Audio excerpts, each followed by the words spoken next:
Hey everybody, Alex Davis here talking about the 7/8 extra heavy Curado rod. Cool thing about this rod, when I got it, it was designed to throw an Alabama rig. But when I started bending on it and kind of messing with it, I knew what I wanted to use it for, and that was gonna be punching. And that's because of the action. The action of it, you need a lot of strength, a lot of backbone, but then it's gonna have a lot of tip. Obviously I flip with 65-pound PowerPro punching mats. So that rod had the perfect amount of tip and load where you don't rip holes out of their mouth, but you're gonna land more fish. This rod has high power X, which is gonna give it extra durability, extra strength, and that's what you need for throwing Alabama rigs or punching mats. It has an EVA foam grip, has a really long handle. That's one thing I really like, either punching or throwing rigs. I want that long handle, that way I can make really long casts when I'm throwing an Alabama rig. When I'm punching, I like to have that foam handle up underneath my elbow. What that does, it gives you more power. If you have a shorter handle and you try setting the hook and getting fish out of a heavy match, you're losing all your power. So I'm gaining all that power from the braid and putting that rod up underneath my arm, and I can just really winch them out of there. You really get the sensitivity when that rod butts up against your body, up underneath your arm. The vibration of the rig or that smallest subtle bite flipping, you can really feel it through your whole hand. When I'm using my Curado system punching mats, I use one line and one line only. That's 65-pound PowerPro. I feel like it's the best line on the market. It's the best size that I've ever used. 65 is that sweet spot. It's not too big, it's not too small. It's really easy, it's really soft and limp, and it just makes my pitching better.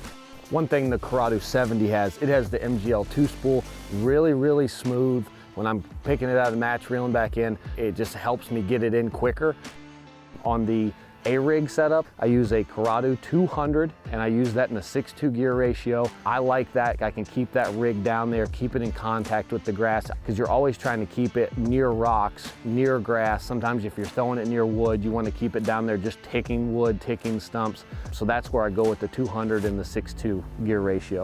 And also on the Alabama rig, I use the 200M. It has the MGL III Spool. You're really getting to feel what the Alabama rig's doing. And that just really comes from the MGL III Spool. You can just feel more with it with the CI4 reel seat. On the Curado systems with the Alabama rig, I really like the 20-pound Shimano Mastiff. It's a very soft line, a limp line. It gives me increased distance on casting, so I can really throw that Alabama rig a long way. It has nano armor on it, which is gonna increase the strength of the line on my casting and my knot strength. You're not just dealing with one big one. I've caught up to 3 at one time, so sometimes if you're not just dealing with one fish, you might double, you might triple on it, so that's where that knot strength really comes in handy.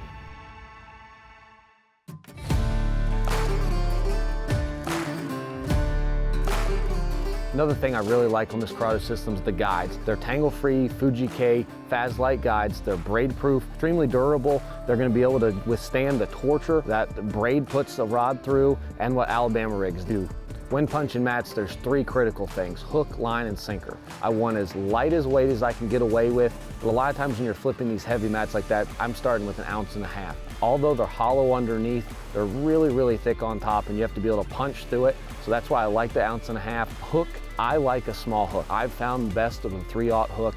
I feel that small hook actually pins them better. It doesn't rip holes as much, and I just put more fish in the boat with a 3/0.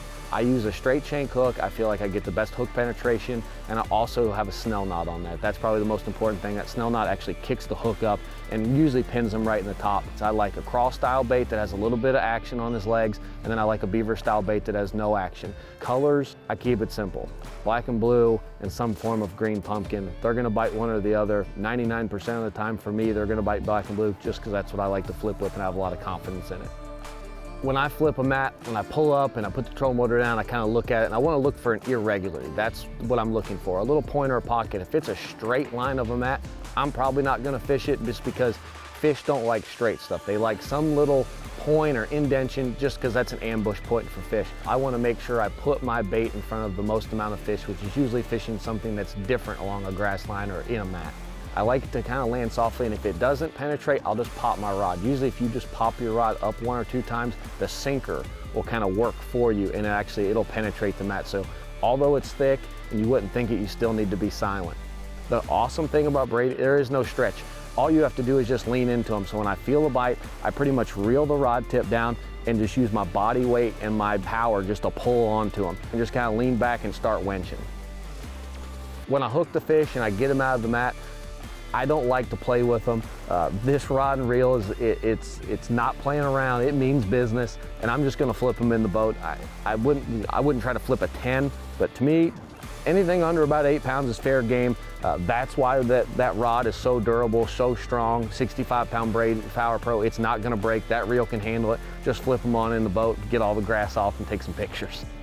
The Alabama rig, I like to use it in the winter, the fall and the winter when the shad are really bunched up and fish are schooling on shad. Where to throw the rig, there's really no bad place where to throw it, in my personal opinion. I just straight wind it. The only time that thing I've ever do is probably about every 10 yards or so on a cast. I like to make one quick hand crank with the handle, and that just makes that whole rig really pulse.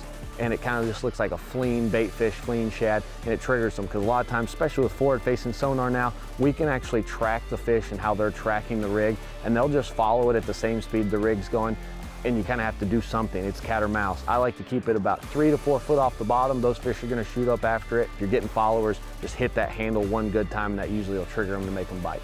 These two techniques are gonna put your equipment to the test, and that's where these guides, this rod and this reel, can handle all of it and outperform anything.